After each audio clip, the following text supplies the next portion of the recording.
What if every Steve Rogers from every universe woke up in the same prison, with no memory of how they got there? No shield, no answers, just one terrifying truth. Every prisoner has the same name, Steve Rogers.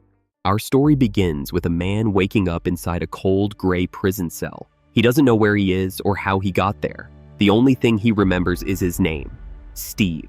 When he steps out of the cell, he meets another prisoner who introduces himself with the exact same name. This second Steve is just as confused, just as lost, and just as desperate for answers.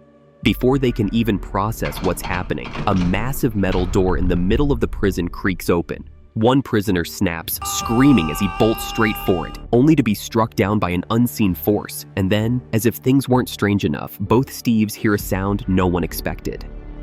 In one of the cells, they discover a dog. His tag? It also reads the same name, Steve. As both Steves inspect the barking dog, they notice something strange about the floor. A section of it begins to move, like a conveyor belt in a supermarket. Lying on it is the same prisoner who tried to run through the door. From the shadows, a deep voice cuts through the silence. Steve number 1 tries to question him, desperate for answers, but the man doesn't explain what's happening. The next morning, the routine begins again. The massive door opens. The same prisoner, now known as the Screaming Steve, charges toward it. And once again, he's knocked out cold. And every time he wakes up, he spits the same insult at the others. Cowards! But the muscular Steve finally responds, his voice low and sharp. I'm not a coward. I'm something much worse. By day 3, a disturbing truth comes into focus. Every single prisoner, whether it's the dog, the screamer, or the silent giant, shares the same name. They are all Steve Rogers. Different faces, different worlds, but the exact same man. Days blur together inside the prison. Every morning, the door opens. Every morning, the Screaming Steve rushes headfirst into the unknown. And every morning, he comes back broken. By day 11, his body is bruised, bloodied, and barely able to stand.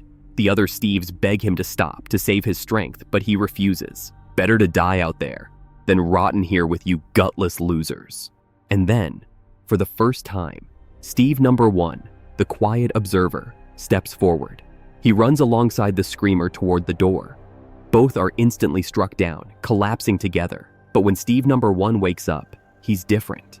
He doesn't talk about pain. Instead, he grabs a piece of stone and begins scratching something onto his cell wall. By day 14, even the dog Steve joins the charge. His loyalty is unshakable, his courage unquestionable. But just like the others, he's thrown back, unconscious on the cold floor.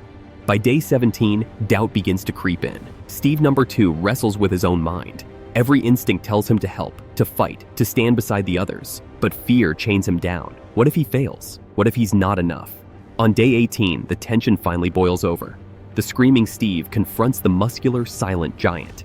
What are you afraid of? The muscular man leans forward. I'm not afraid of what's out there.